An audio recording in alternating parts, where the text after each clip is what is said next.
Hi, my name is Ed Franks. It was about 10 years ago when I was editor and publisher of a small local newspaper in Paterson, New Jersey, that I stumbled across an interesting entry in a booklet about Cedar Lawn Cemetery. Pattersonians know Cedar Lawn Cemetery as a sort of a who's who of the famous people from Paterson's past. While reading through this booklet, I came across a reference to a Walter L. Conklin, born in 1845 and died in 1871. And since I had never heard of Mr. Conklin, I stopped to read this entry.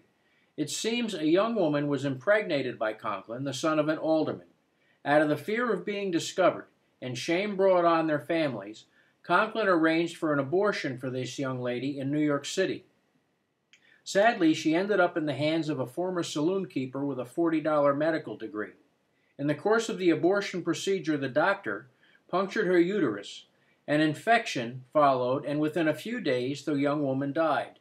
The doctor panicked and decided to try to conceal the crime by stuffing her body in a very small trunk and sending it off to the Hudson River Railroad Depot to be shipped to Chicago.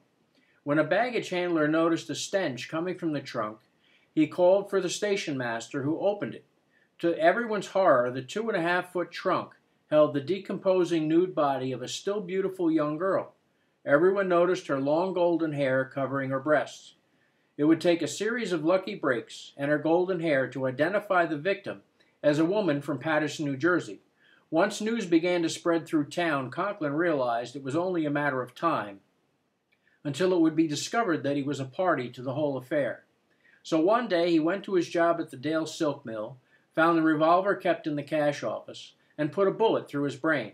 There was an inquest, a funeral, and a burial at Cedar Lawn Cemetery. The family's shame over the whole affair was so great that Conklin's father refused to put his son's name on the small headstone on Walter's grave. Only after the father's death 8 years later would Walter's name appear on the family's large obelisk nearby. The source notes for the Walter Conklin entry include two sources, one from the local newspaper and the other from an 1871 booklet entitled The Great Trunk Mystery of New York City, Murder of the Beautiful Miss Alice A. Bowlesby of Paterson, New Jersey. Even with the power of the internet, locating an original copy of The Great Trunk Mystery was impossible. Fortunately, the city of Paterson has a number of historical resources, and I found a single copy at the Passaic County Historical Society located in Lambert's Castle, and the curator made a copy for me. This wonderful booklet was written and published by the New York Times reporter Augustus St. Clair. St. Clair had been investigating the abortion trade and published an expose in the Times naming names just 3 days before the discovery of the trunk. St. Clair also covered the murder investigation, the trial, and conviction of the so-called doctor responsible for the murder. His 1871 article and booklet are the inspiration for my book, The Great Trunk Mystery. The Great Trunk Mystery is currently being written and will be available as an ebook on August 26, 2012, the 141st anniversary of the discovery of the trunk.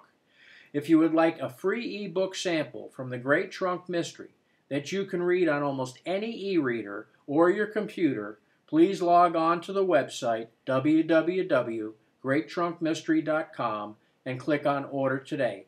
Register with your email and the free sample link will be emailed to you. Thank you for your interest.